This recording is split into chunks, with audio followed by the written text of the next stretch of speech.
बिहार से लेके दिल्ली तक अगर किसी ने हेडलाइन बनाई हुई है तो आशीष वो है नीतीश कुमार, बिहार के मुख्यमंत्री। और हम जानते हैं कि कल जो है राष्ट्रीय कार्यकारिणी परिषद की बैठक है दिल्ली में, बहुत अहम बैठक है। स्वागत आपका। सबसे पहले बिहार तक कवर करते हैं और आपको बिहार की पॉलिटिक्स से लेकर केंद्र की क्या कुछ राजनीति जो है नीतीश कुमार इस वक्त कर रहे हैं उस सबकी जानकारी जो है आशीष आपको देंगे। एक एक सवाल पर हम बात करेंगे। कल जेडीयू की राष्ट्रीय परिषद और कार्यकारिणी की बैठक है और कहा जा रहा है कि क्या लल्लन सिंह इस्तीफा दे देंगे और क्या नीतीश कुमार पार्टी की बागडोर जो है वो संभाल लेंगे। तो एक एक करके ये सवाल देख लीजिए। क्या विधानसभा भंग करेंगे नीतीश? ऐसे और भी सवाल है। क्या नीतीश एनडीए का हिस्सा नहीं रहेंगे? सवाल क्यों आ रहे हैं सामने, ये भी इस पर भी हम बात करेंगे। लेकिन अगले सवाल की तरफ बढ़ते हैं। और भी कई सवाल है। रंजीत एक बार सवाल दिखा दीजिए। क्या फिर बढ़ा रहे हैं बीजेपी से करीबी नीतीश कुमार और लगातार आरोप लगते रहे नीतीश कुमार पर, कभी भी गेम उनकी पलट जाती है और इस तरफ से उस तरफ उस खेमे में वो बढ़ जाते हैं। सबसे पहले सवाल का जवाब आपसे जानना चाहेंगे आशीष, क्या नीतीश जेडीयू अध्यक्ष बनेंगे कल? देखिए, आपने शुरुआत जैसे की कहा जाता है कि देश के सियासत में बवाल है, एक बार फिर से केंद्र में नीतीश कुमार है। तो सच बात ये बात सही है कि नीतीश कुमार इन दिनों जो उनका बॉडी लैंग्वेज रहा है, जिस तरीके से वो पिछले 2-3 दिनों से बिहेव कर रहे हैं, जब भी लल्लन सिंह को लेकर के सवाल पूछा जाता है तो वो कन्नी काट जाते हैं। अब ये देखना दिलचस्प होगा। सबसे बड़ा सवाल ये कि लल्लन सिंह को वो हटाना क्यों चाह रहे हैं, या फिर ये सवाल क्यों लल्लन सिंह इस बात को जी। और हमारा अगला सवाल भी यही था, क्या नीतीश जेडीयू अध्यक्ष बनेंगे? और दूसरा उसी से जुड़ा सवाल ये कि क्या लल्लन सिंह इस्तीफा दे रहे हैं?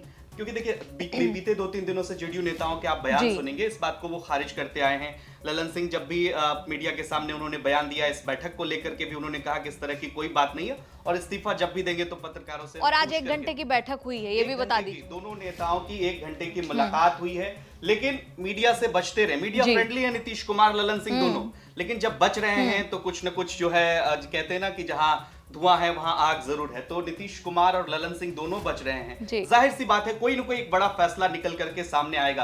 आपका सवाल यह है कि क्या नीतीश कुमार जेडीयू के राष्ट्रीय अध्यक्ष बन सकते हैं? अगर बदलाव होता है तो इस बात की 100% संभावना है कि नीतीश कुमार जेडीयू के अगले राष्ट्रीय अध्यक्ष बन सकते हैं। इसके पीछे की कई पॉलिटिक्स भी है कि क्या लल्लन सिंह जो है वो कास्ट इक्वेशन में फिट नहीं बैठते। जैसे पूरे देश में एक बिहार में जातीय गणना हुई और उसका मैसेज गया, इवन कांग्रेस पार्टी ने राष्ट्रीय फलक पर इस मुद्दे को उठाया।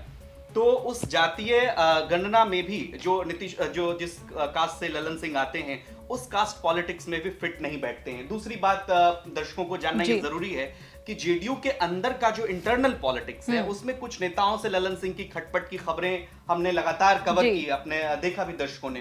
तो पार्टी के अंदर कोई मतभेद ना हो, ये भी एक बड़ी वजह हो सकती है कि नीतीश कुमार जो है पार्टी की कमान खुद अपने जिम्मे ले सकते हैं और लल्लन सिंह को मुक्त किया जा सकता है। दूसरी बात ये भी है कि चुनाव में जाना है, 2024 का लोकसभा चुनाव, इस इंडिया गठबंधन की जो एक तरह से आप कहिए विजयारोपण सूत्र जो है वो नीतीश कुमार ने पिरोया। पटना में 14 दलों की बैठक बुलाई। अब ऐसे में लल्लन सिंह की हो सकता है वो जिम्मेदारी भी बढ़ा दे। बहुत करीबी नीतीश कुमार से लल्लन सिंह की रही, हालांकि पार्टी भी लेकिन क्या खटास है? सवाल उसी वक्त पर आ गया है, क्या खटास है नीतीश कुमार और लल्लन सिंह के बीच और क्या यही इस्तीफे की वजह बन रही है? देखिए, नीतीश कुमार के साथ जो करीबी मंत्री हैं बिहार सरकार में, उनकी लल्लन सिंह से अदावत है, ये जगजाहिर बात है जी। और पार्टी में अगर सब कुछ ठीक नहीं चलेगा, चूंकि आपको जाना नीतीश कुमार को दोनों दलों से खतरा है, ये बात समझना पड़ेगा दर्शकों को। भारतीय जनता पार्टी से भी उतना ही खतरा है जितना आरजेडी से। अगर नीतीश कुमार राष्ट्रीय अध्यक्ष बनते हैं किसी भी संभावित टूट में, जिसमें लगातार कभी ये खबरें चली कि लल्लन सिंह ही पार्टी को तोड़ सकते हैं, तो किसी संभावित टूट को देखते हुए नीतीश कुमार अपने अंदर खुद अगर कमान संभालते हैं, पार्टी की कमान खुद संभालते हैं नीतीश कुमार, तो इस बात की संभावना है कि वो पार्टी में अभी जो उनके विधायक हैं उसको वो बचा ले सकते हैं। और जिस तरह से वो सत्तासीन है इतने दिनों से लगातार, ये देखिए नीतीश कुमार की काबिलियत भी है कि कुर्सी वही रहता है, चेहरे भी नहीं बदलते हैं, कुर्सी पर भी नीतीश कुमार हमेशा बैठे रहते हैं। तो ये उनकी काबिलियत माननी पड़ेगी और पार्टी में संभावित टूट को देखते हुए इस बात की संभावना जताई जा रही है। जैसा कि एक पॉइंट मैंने कहा कि कास्ट इक्वेशन में भी फिट नहीं बैठ रहे हैं नीतीश कुमार, कास्ट इक्वेशन में भी फिट बैठ रहे हैं, पार्टी के अंदर जो इंटरनल मतभेद है उसको भी बुला सकते हैं नीतीश कुमार। तो इन सब चीजों को देखते हुए अगर पॉइंट टू पॉइंट बात करें और सवाल जो हमने शुरुआती सवाल लिया था उसका जवाब जानना चाहें क्या नीतीश कुमार जेडीयू अध्यक्ष बन सकते हैं? उसके पहले इस सवाल का जवाब ले लेते हैं, क्या लल्लन सिंह कल इस्तीफा देने वाले हैं? इसकी संभावना कितनी है? इसकी संभावना देखिए, लगातार हमने वरिष्ठ पत्रकारों से बातचीत की और लाइव सेशन के दौरान भी हमने कई सारे पत्रकारों से भी पूछे, तो उनका कहना है कि ये बात तय है, 90% तक ये बात आप मान के चलिए कि लल्लन सिंह का इस्तीफा होने जा रहा है जी। क्योंकि विजय चौधरी जो बिहार सरकार में मंत्री हैं, वो भी इस बात को कहते हैं ऐसी कोई बात नहीं है, हमें सूचना नहीं मिली है। अगर आपको सूचना नहीं है, कोई इस तरह की बात है, तो आप सीधा सीधा कह दीजिए कि अध्यक्ष बने रहेंगे। पार्टी की जो ये बैठक है, ये तो रूटीन बैठक है, हर साल हर पार्टी में होती रहती है।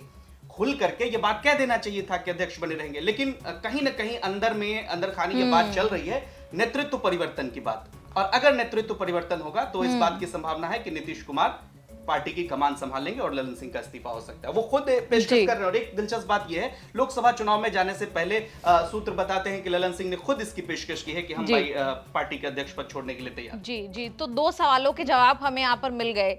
क्या विधानसभा भंग करेंगे नीतीश कुमार, और करेंगे तो क्यों करेंगे, ये जरा आम दर्शकों की समझ के लिए आप बताइए। देखिए, इसके पीछे 2-3 कारण हैं। जैसे कि मैंने पहले कहा कि नीतीश कुमार हमेशा से अपने जो साथ में दल होता है उनके साथ, चाहे आरजेडी हो, बीजेपी हो, उसको सशंकित रखना चाहते हैं। मतलब सत्ता में साथ भी हैं, और मतलब ना तो तेजस्वी यादव को पता होता है कि कब ये छोड़ के चले जाएंगे पता नहीं। कई बार नीतीश कुमार की अंतरात्मा की आवाज अब तक 5 बार तो जाग ही चुकी है। तो उनकी जब अंतरात्मा की आवाज जागती है तो वो कहते हैं पटना में एक डाक बंगला चौराहा है और नीतीश कुमार का जो आवास है वो एक अने मार्ग है। तो लोग कहते हैं कि नीतीश कुमार का आवास एक अने मार्ग नहीं होकर डाक बंगला चौराहा है, जहां हर रास्ता उनके लिए खुला होता है। तो नीतीश कुमार के लिए जो ये बात कही जाती है, एक तरह से आप इसको ऐसे समझिए कि अगर नीतीश कुमार पार्टी के अध्यक्ष बनते हैं और लल्लन सिंह अगर इस्तीफा देते हैं तो टूट से वो पार्टी को बचा सकते हैं। कहा यह जा रहा है कि नीतीश कुमार को इस बात का डर है कि उनके विधायक आरजेडी में ना चले जाएं, उनके विधायक भारतीय जनता पार्टी में ना चले जाएं। तो जो आपका सवाल था कि विधानसभा भंग हो सकता है क्या, तो विधानसभा, क्योंकि नीतीश कुमार इसके पक्षधर रहे हैं, एक देश एक चुनाव के पक्षधर रहे हैं, तो इस बात की पूरी संभावना है अगर आरजेडी उन पर कोई प्रेशर पॉलिटिक्स करता है कि भाई अब तेजस्वी यादव को सत्ता सौंप दीजिए आप, जो कि लंबे समय से आरजेडी के नेता इस बात की मांग उठाते रहे हैं, तो इस बात की पूरी संभावना है कि नीतीश कुमार विधानसभा भंग करके चुनाव में चले और आम चुनाव के साथ वो लोकसभा चुनाव के साथ ही वो विधानसभा चुनाव भी करवा सकते हैं। ये बात इसलिए भी महत्वपूर्ण है, आरजेडी पर वो प्रेशर पॉलिटिक्स करना चाहते हैं कि भाई देखिए इस तरह की संभावना बन सकती है। चूंकि कहा यह गया था जब ये महागठबंधन बना कि तेजस्वी यादव किसी टेंडर पे कभी ना कभी मुख्यमंत्री बन सकते हैं। अब अगर नीतीश कुमार ने ऐलान किया कि भाई 2025 का जो चुनाव होगा वो तेजस्वी यादव के नेतृत्व में होगा, तो इसके लिए देखिए अगर 2025 में तेजस्वी यादव को मुख्यमंत्री बनना पड़ेगा तो उनके लिए उनको जनादेश लेकर के आना पड़ेगा। अभी उनके पास इतनी संख्या बल है, जेडीयू और आरजेडी मिलाकर के सरकार बन सकती है। अगर 25 में खुदा न खास्ते बहुमत नहीं आया तो तेजस्वी यादव फिर चूक जाएंगे।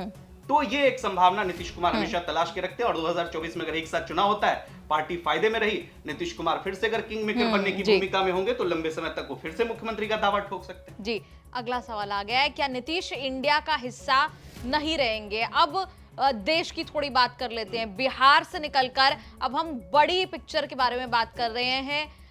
लल्लन सिंह के साथ खटास है कि नहीं, विधानसभा भंग होगी कि नहीं, इन सभी सवालों के जवाब हमने लिए।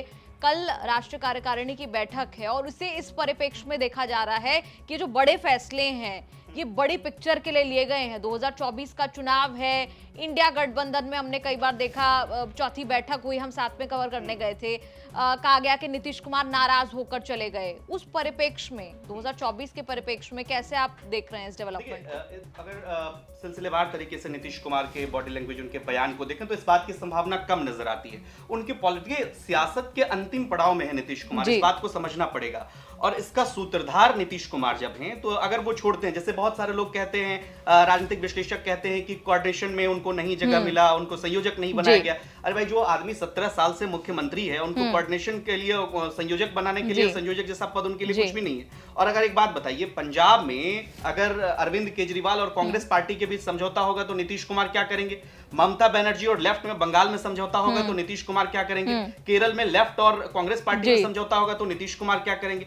ऐसे में संयोजक पद की भूमिका इस अलायंस में मुझे नहीं लगता कि उतनी बड़ी बढ़ा चढ़ा करके जो इसको पेश किया जा रहा है उतनी बड़ी नहीं हो जाती। लेकिन एक चीज और, अभी हमने देखा कि केसी त्यागी जेडीयू के नेता हैं, नीतीश कुमार के नेता हैं, उनका बयान आया था कि जब पहले से ये बात तय थी कि पीएम रेस में जो है कोई पीएम दावेदार का नाम नहीं लिया जाएगा, पहले चुनाव लड़ेंगे फिर सोचेंगे सारी बात, चेहरों की लड़ाई में नहीं पड़ेंगे।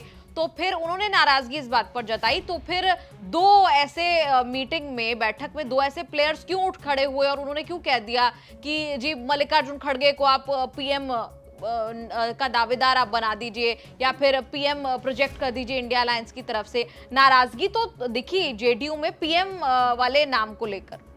देखिए, जेडीयू में हमेशा से दो धड़ा रहा है। जेडीयू जो जनता दल यूनाइटेड जो है, ये ऐसी पार्टी है जिसके कार्यकर्ता जमीनी स्तर पर अभी भी आरजेडी के साथ उतने मिलके नहीं है। ऊपरी गठबंधन है, दो दलों का मिलन है, दिलों का मिलन नहीं है। इस बात को समझना पड़ेगा।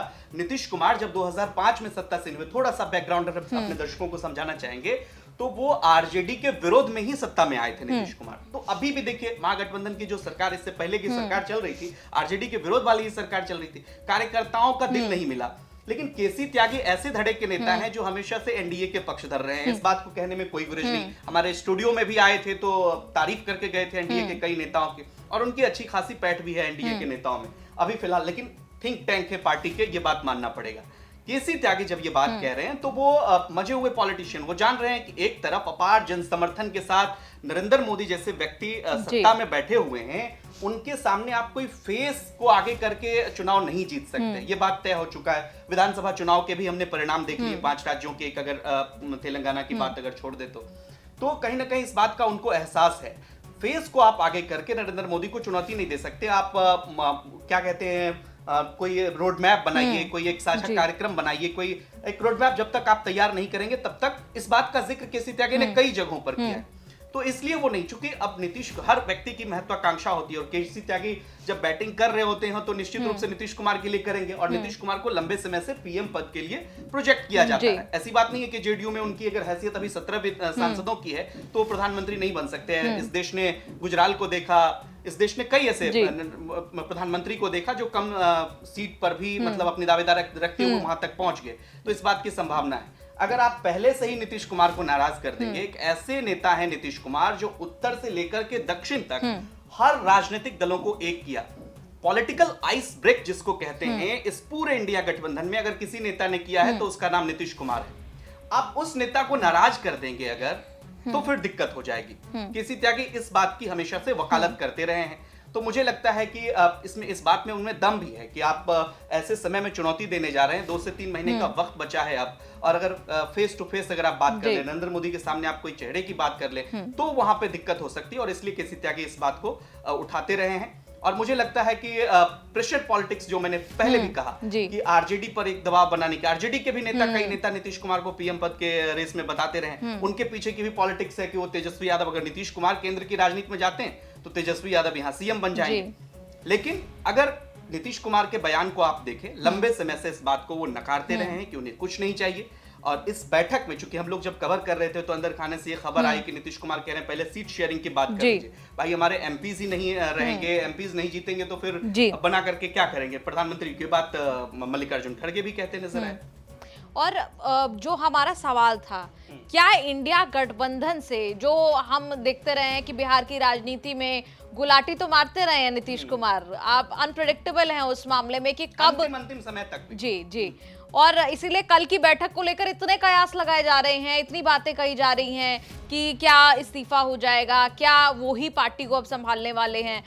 तो सवाल जो हमारा था, मूल सवाल ये कि क्या इंडिया गठबंधन से, क्या रास्ता जो है अपना नाप लेंगे नीतीश कुमार, क्या बाहर हो जाएंगे, ऐसी कोई स्थिति बनती नजर आ रही है। इसीलिए राहुल गांधी का फोन भी जाता है मुख्यमंत्री नीतीश कुमार को, मल्लिकार्जुन खड़गे से भी बातचीत होती है, और कांग्रेस पार्टी का जो रुख रहा है, ये देखिएगा पिछले 2-3 दिनों पे अगर आप गौर करें तो राहुल गांधी की बिहार के कांग्रेस नेताओं से भी बातचीत होती है, खड़गे भी होते हैं, सॉफ्ट रुख रख रहे हैं अब। और कांग्रेस पार्टी भी नहीं चाह रही है। देखिए, पैन इंडिया पार्टी अगर विपक्ष में कोई है तो कांग्रेस है, और कांग्रेस पार्टी इस मुहाने पर आकर के कहीं नहीं चाहेगी कि नीतीश कुमार उनसे दूर चले जाए। तो इस बात की संभावना, क्या नीतीश बढ़ा रहे हैं बीजेपी से करीबी, ये एक अंतिम सवाल है यहाँ पर, दर्शक जानना चाह रहे हैं। देखिए, नीतीश कुमार जो है वो मजे हुए खिलाड़ी हैं राजनीति के, उनको कोई नहीं समझ सकता। अंतिम मोमेंट पे नीतीश कुमार कौन सा फैसला ले लेंगे कहना मुश्किल है। भारतीय जनता पार्टी के नेताओं की, अपने सरकार की, नीतीश कुमार जब ये महागठबंधन की सरकार में आ रहे थे तो 2 दिन पहले तक उन्होंने तारीफ की थी। भारतीय जनता पार्टी के नेता लगातार तारीफ करते रहे। इवन प्रधानमंत्री जब बिहार जाते हैं तो वो सबसे बड़ा समाजवादी नेता नीतीश कुमार को कहते हैं और उन्हें इस बात का पता नहीं चलता है। ये देखिए नीतीश कुमार की राजनीतिक कुशलता ही है कि ऑपरेशन लोटस जो है दूसरे राज्यों में सफल हो जाता है, बिहार में ऐसा कुछ नहीं होता है। अंतिम मोमेंट पर नीतीश कुमार क्या कर देंगे ये नीतीश कुमार ही जानते हैं, दूसरा कोई नहीं जानता। तमाम राजनीतिक पंडितों के कयास को नीतीश कुमार ने हमेशा से विराम लगाया है।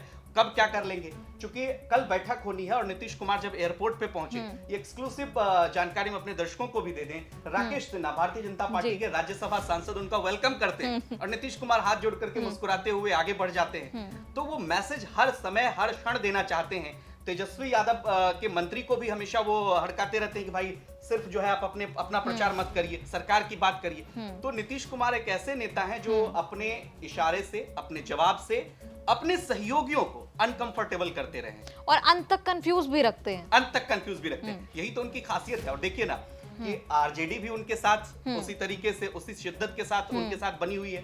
भारतीय जनता पार्टी भी उनके साथ उन्हीं शिद्दत से बनती हमेशा दिखती रहती है, क्योंकि कुर्सी है। और 17 वर्षों नीतीश कुमार को आप पलटीबाज कहते हैं, इसका एक दूसरा पहलू ये भी है कि नीतीश कुमार की कुर्सी फिक्स है। पलटने वाले लोग तो आरजेडी के हैं और बीजेपी के हैं, जो बार बार उनके साथ सत्ता में आने के लिए आतुर रहते हैं। अब देखना यह होगा कि उनका अगला कदम 29 तारीख की बैठक बेहद ही महत्वपूर्ण बैठक। अगर इस बैठक में पार्टी में कोई बड़ा फैसला होता है तो ये देखना दिलचस्प होगा कि नीतीश कुमार अगर कमान संभाल रहे हैं, राष्ट्रीय अध्यक्ष पद की कमान संभाल रहे हैं, तो इस बात को भी ध्यान रखना होगा कि केंद्र की राजनीति में उनकी दिलचस्पी अभी कमी नहीं है। केंद्र की सिर्फ वो बिहार तक सीमित नहीं रहना चाहते। केंद्र की राजनीति में नीतीश कुमार की दिलचस्पी हमेशा से रही है और वो बना करके रखना चाहते हैं। कभी कोई ऐसी संभावना बनी, कभी कुछ हुआ तो कुछ भी हो सकता है। अच्छा, ऐसी भी चर्चा थी कि राज्यपाल किसी राज्य के वो बन सकते हैं। ऑफर दिया भारतीय जनता पार्टी के नेताओं ने, ऑफर दिया। इवन भारतीय जनता पार्टी के नेता, लेकिन ऑफिशियल रूप से कोई इस तरह का ऑफर आया क्या? नीतीश कुमार लोकल नेताओं की ये बातचीत, नेताओं की ये बातचीत थी। कई मतलब नीरज बबलू विधायक हैं, वो कहते नजर आए। हरी सहनी कह रहे थे कि कुर्बानी दे सकते हैं। तो लेकिन मुझे नहीं लगता नीतीश कुमार जो केंद्र में अटल बिहारी वाजपेयी के समय में मंत्री बने, 17-18 सालों से बिहार की सत्ता में वो काबिज हैं, मुझे नहीं लगता कि राज्यपाल के पद के लिए या कोई केंद्रीय मंत्री के पद के लिए उनके लिए छोटा है ये पद। छोटा कह सकते हैं। नीतीश कुमार के राजनीतिक आभा मंडल को देखते हुए भले उनके पॉलिटिकल क्रेडिबिलिटी पे आप सवाल उठा सकते हैं, लेकिन नीतीश कुमार मजे हुए खिलाड़ी हैं और मुझे नहीं लगता कि इस पद के लिए इतना छोटा समझौता नीतीश कुमार नहीं करेंगे भारतीय जनता पार्टी के साथ। और दूसरा पहलू ये भी है कि अब भारतीय जनता पार्टी भी ये बात समझ चुकी है नीतीश कुमार के वोट प्रतिशत को देखते हुए, सीट को देखते हुए कि नीतीश कुमार उनके लिए अब लायबिलिटी है और भारतीय जनता पार्टी बिहार में अब एकला चलो की नीति पर है। जी, तो मैं खुश हूं कि सारे सवालों के जवाब दर्शकों के लिए बहुत सिंपल तरीके से आशीष ने समझा दिए। आपकी इस पर क्या राय है? और अगर आपके कोई और सवाल हैं तो वो भी लिख भेजिए। कल राष्ट्रीय कार्यकारिणी की बैठक है दिल्ली में। तमाम अपडेट्स आपको न्यूज तक और बिहार तक पर मिलते रहेंगे। ऐसी बड़ी खबरों के लिए आप बने रहिए न्यूज तक के साथ।